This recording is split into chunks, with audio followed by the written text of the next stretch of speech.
Pois é, minha gente. Isso são cenas recentes de uma cidade chamada Pentecoste, a minha cidade. Pentecoste é uma cidade do estado do Ceará e faz parte da região do Vale do Curu e dista da capital Fortaleza cerca de 90 quilômetros. A população estimada para o ano de 2019, de acordo com o IBGE, era de aproximadamente 38 mil habitantes. Sua economia é baseada na cultura, na pesca, na agricultura e nas áreas irrigadas de banana e coco. Então eu te pergunto, um município com cerca de 1.300 quilômetros quadrados em sua área, uma densidade geográfica de cerca de 25 habitantes por quilômetros quadrados, território do qual sua sede ocupa cerca de 10% da sua área. Sendo Pentecoste ainda um município com área predominantemente urbana, o que fez com que uma chuva causasse tanta destruição, alagamentos? É isso que nós vamos ver a partir de agora.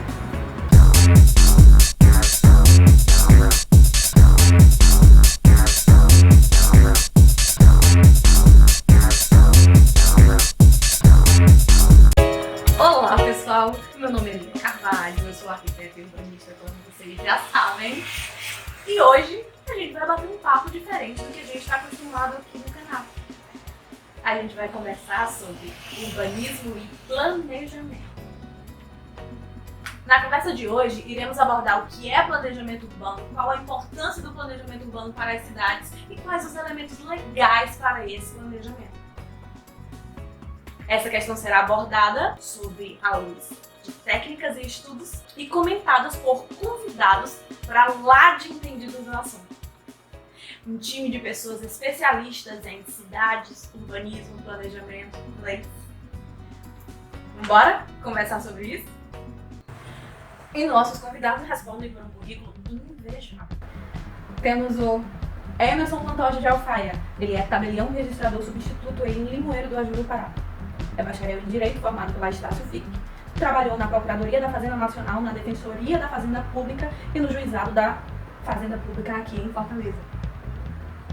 A minha querida Regina Costa e Silva, arquiteta e urbanista formada pela UFC, especialista em engenharia urbana pela Unifor, atuou em diversos setores de análise e planejamento urbano. Coordenou o Laboratório das Cidades durante a aprovação da atual Lei de Uso e Ocupação do Solo de Fortaleza.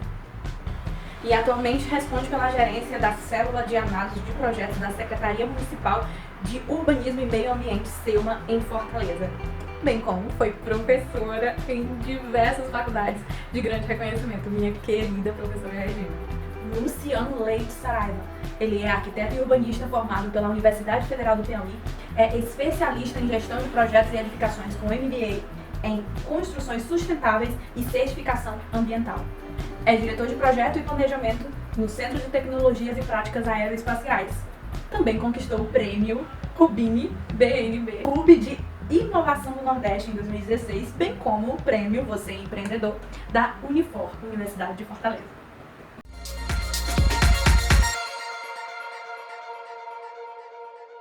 Bom, planejamento urbano é o estudo do crescimento e funcionamento das cidades já existentes, planejadas ou não.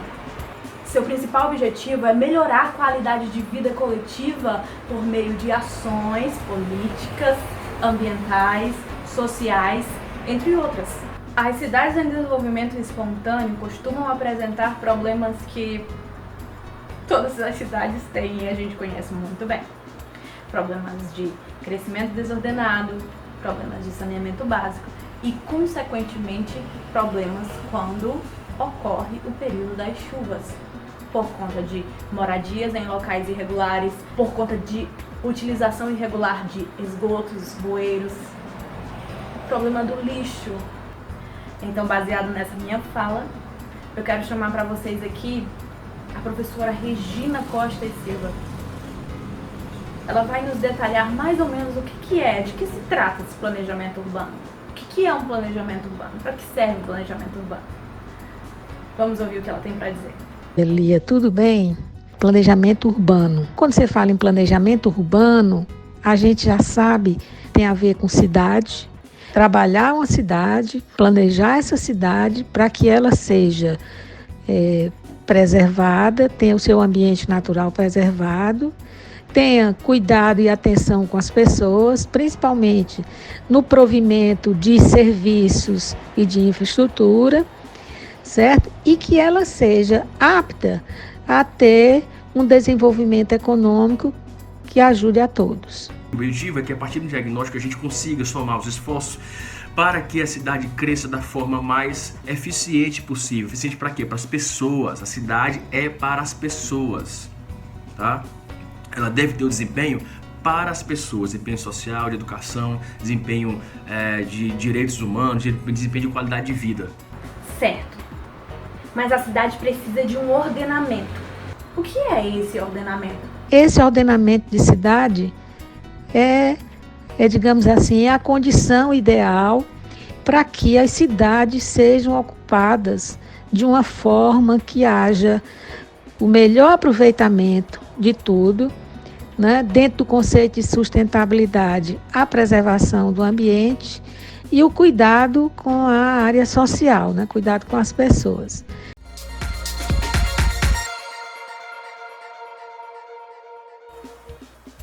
Certo.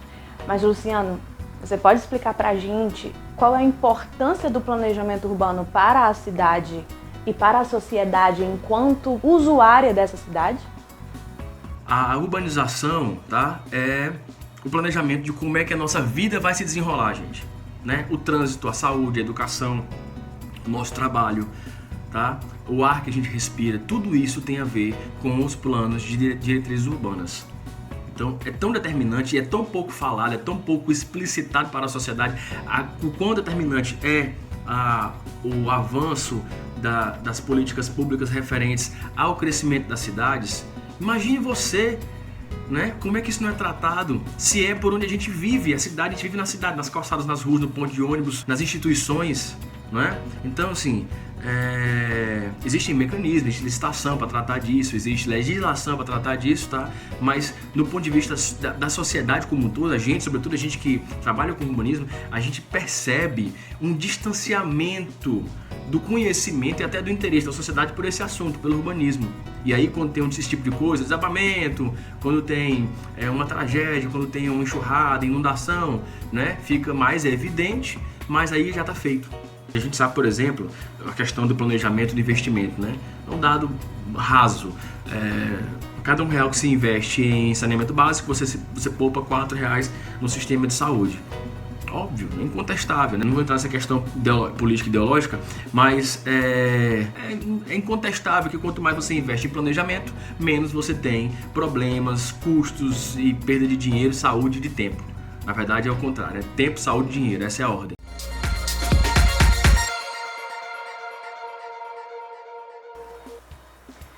Então, Luciano, explica pra gente como se dá esse processo de planejamento. É um processo multidisciplinar, onde exige, não é só a Secretaria de Urbanismo da cidade que vai tratar disso, são todas as secretarias integradas. Integrado o quê? Como assim, Luciano? Integrado? Integrado com todos os setores, certo? De administrativos e sociais. Gestores, técnicos, profissionais, representantes de classe, economistas, advogados, arquitetos, engenheiros, administradores, gestores, políticos, então multidisciplinarmente. É claro que não é fácil, tá? Isso deve ser promovido sim pelo setor de urbanismo, por profissionais especializados, né? Agora é óbvio que isso deve ser promovido pelo urbanista, mas deve ser validado por todas essas equipes multidisciplinares que eu citei de forma ampla.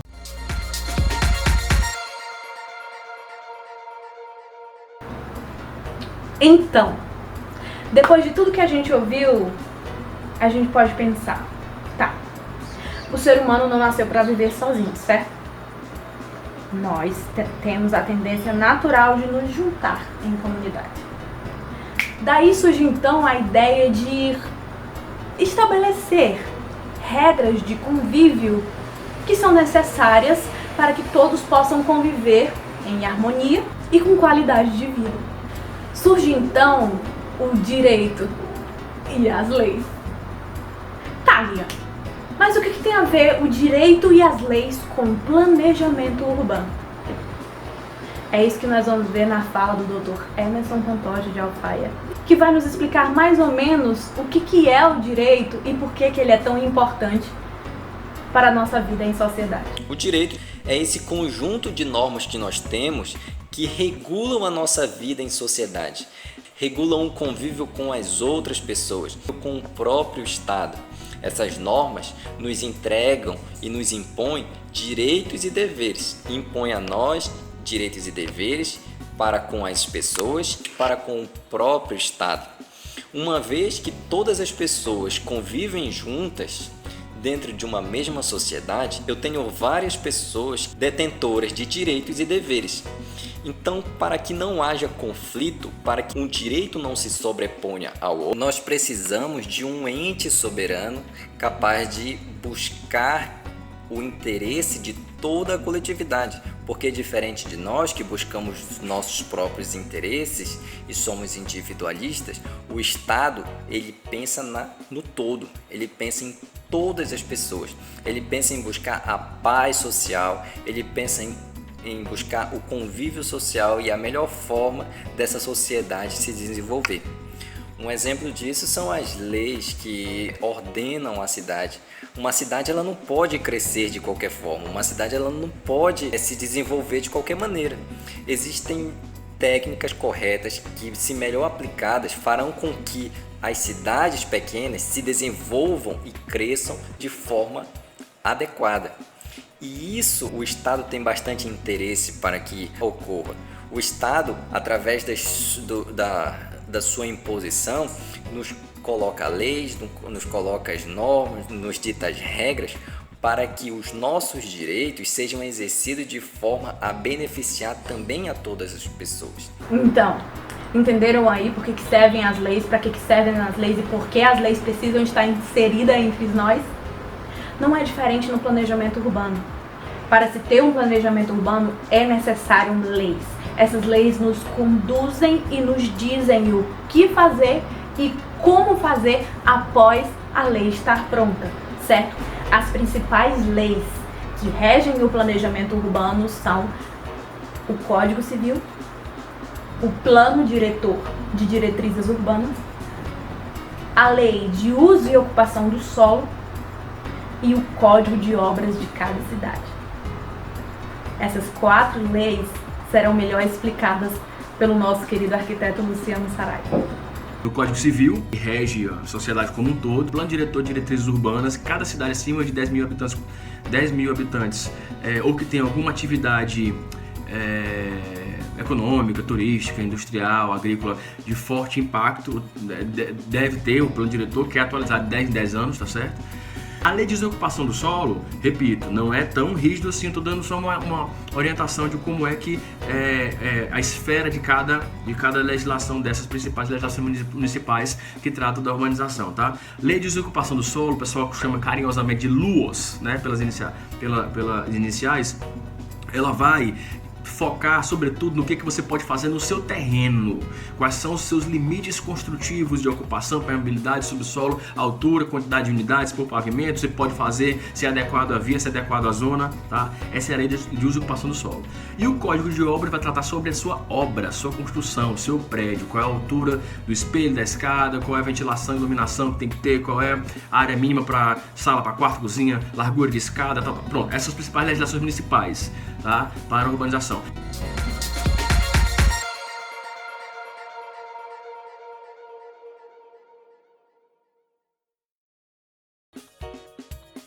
Tá, mas e o que é o plano diretor? Pelo que nós ouvimos, o plano diretor é o principal instrumento que rege ou que antecede o planejamento urbano. Tá, mas o que é esse plano diretor? A nossa querida professora Regina vai nos explicar. O que é o plano diretor? O plano diretor não é só uma lei, tá? O plano diretor é um processo de planejamento, onde você faz um diagnóstico, ou seja, uma leitura da cidade, A partir do que você encontra na sua cidade, você identifica carências, potencialidades e, a partir daí, objetivos, diretrizes e produtos. O que você pode fazer para aquela cidade minimizar algumas deficiências que possam ocorrer? Por exemplo, casas em Pentecoste que foram derrubadas ou que caíram por causa da chuva. Tem duas hipóteses. Ou elas caíram por causa da chuva, por um defeito na construção, não é? Uma estrutura que não foi calculada para esse problema de chuva em excesso, que para nós não é problema, né? Ou ela está num local inadequado. Ela está num local que pode ser alagado com facilidade, e aí estrutura não funciona, a casa não fica estável e ela termina desmoronando, né? Então tem esses dois aspectos. Você trabalhando uma cidade, quando você identifica essas dificuldades, né? Esses espaços da cidade que na realidade deveriam ter outro uso, certo? Você consegue prever que esse tipo de acidente aconteça. Tá? Então, esse é o momento de planejamento onde você identifica, você faz um raio-x da cidade, você faz um diagnóstico. Tá? Esse diagnóstico também ajuda você a ir no processo de urbanização, a escolher o melhor desenho da via. Certo? A gente sabe que as ruas, as vias, têm sempre que acompanhar o caminho da água. Não é? Então, a topografia é muito importante. Você não pode fazer uma rua onde você vai ter água empoçada ou onde você vai atrapalhar o curso natural da água. Certo? Por isso que, às vezes, também a gente tem problema de enchente, a gente tem problema de dificuldade de implantar a infraestrutura e aí por diante. Tá certo, professora Regina. E depois que o plano diretor está pronto, o que a gente faz?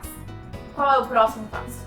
Depois de você identificado esse raio-x todo da cidade, você começa com a fase de propostas, certo? Como ocupar aquela cidade? Aonde deve ser o melhor lugar para construir habitações, por exemplo? Aonde devem ser os serviços de infraestrutura, tipo aterro sanitário, os locais de abastecimento de água, certo? Isso aí também você consegue estabelecer a partir de um sistema de planejamento, tá? Com a identificação disso, você consegue definir objetivos. Bom, eu tenho um objetivo de tantos anos para fazer isso, eu tenho um objetivo de tantos meses para fazer tal ação, né? Sempre lembrando que o plano diretor tem um prazo, né? Ele tem um horizonte de duração de 10 anos. Então, você vai ter produtos que sejam a curto prazo, a médio prazo e a longo prazo. E quem é que regula esses produtos? Como é que você garante que isso vai acontecer? Já que em 10 anos você pode ter 3 administrações, né? E esse é outro grande problema. As administrações nunca seguem os planos da administração anterior. Por isso é que o produto final do plano diretor são as leis. A principal delas é a Lei de Uso e Ocupação do Solo, certo? Que regula como a cidade vai ser ocupada, certo? Que define obrigações, tanto da gestão como dos moradores, né? Dos empreendedores naquela cidade, certo? Que é toda ancorada numa lei principal chamada Lei de Diretrizes, certo? Então, no final do processo de planejamento, você elabora as legislações para poder garantir que o próximo prefeito vai ter esse compromisso com a cidade, ok? Tá, gente. Já descobrimos quais são todas as leis que são necessárias para estabelecer o plano diretor e fazer com que a nossa cidade tenha o mínimo possível de impactos causados por problemas de uma cidade não planejada. Agora, a nossa principal dúvida é como resolver as deficiências de uma urbanização deficiente de uma cidade já consolidada? Pergunta difícil essa, não é?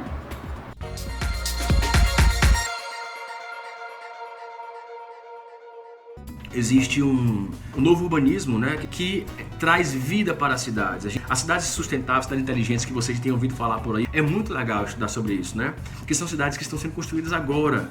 Massa, legal, modelos, carbono zero, net zero, net positivo, ou seja, cada construção gera sua própria energia, sua própria água, traz seu próprio lixo. Então, são situações inovadoras, são soluções inovadoras da cidade do futuro que já está acontecendo aí. Só que, peraí, cara, é legal isso, mas isso é cidade nova. E as nossas cidades?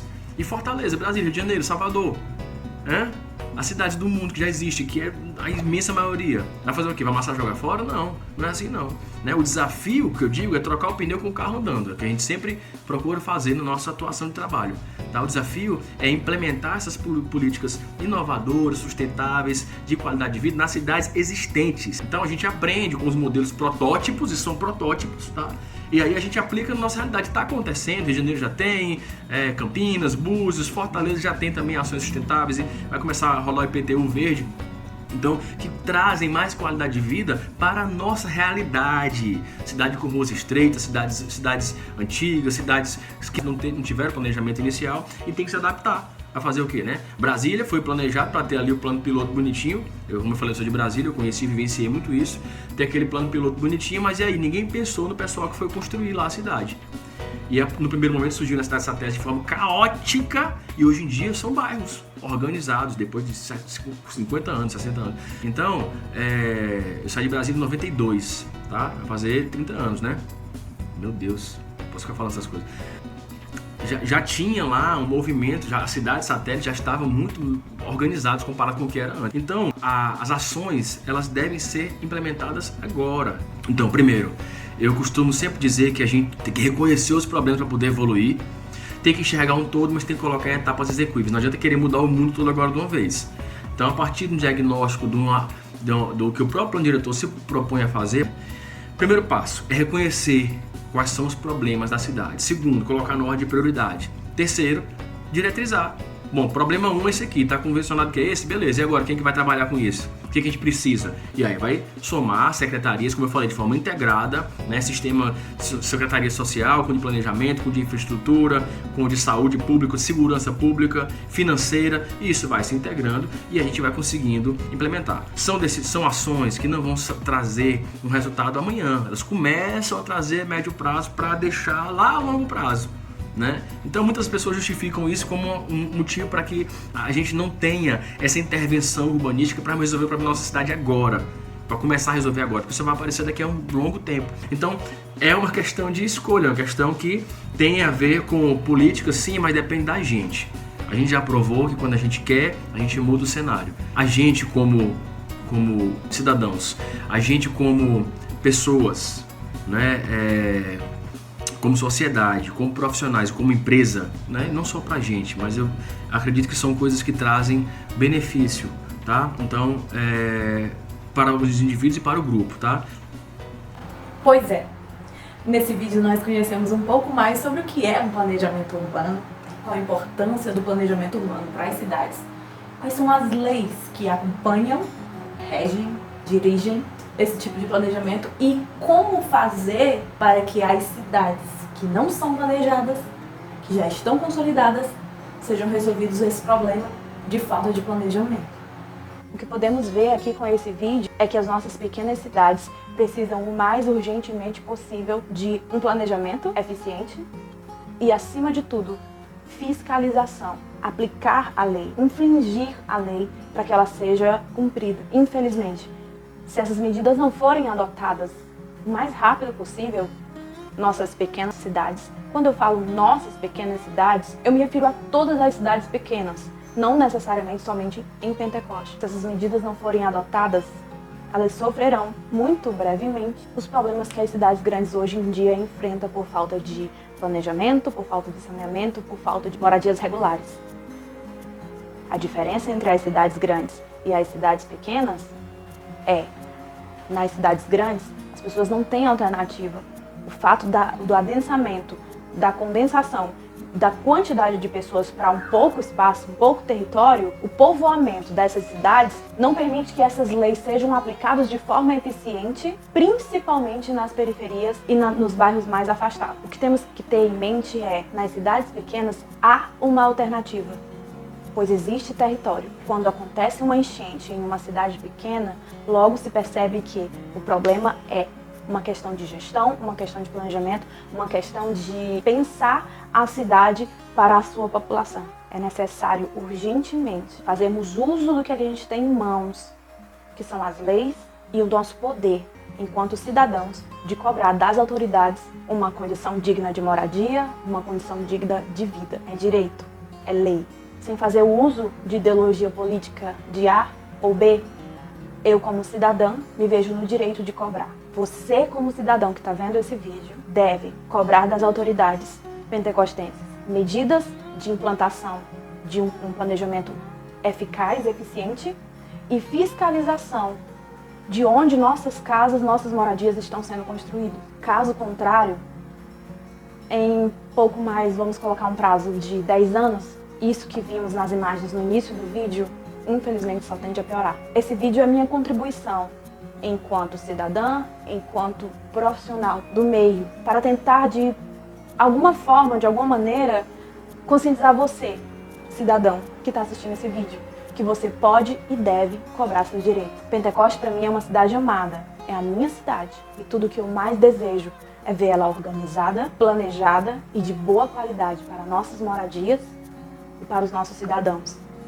Ser uma cidade modelo, para que seja uma delícia morar em Pentecoste, sabe? Nós, enquanto cearenses, enquanto sertanejos que somos, olhamos para o céu e pedimos chuva. Tudo que eu mais desejo é que nós, cidadãos de Pentecoste, não tenhamos medo das chuvas como os cidadãos das cidades grandes. Porque enquanto a chuva cai do céu, a gente está preocupado se a nossa casa vai permanecer intacta. Eu sei que é um texto um tanto quanto de alerta, mas é necessário, porque eu não quero ver essas cenas novamente se repetindo na nossa cidade.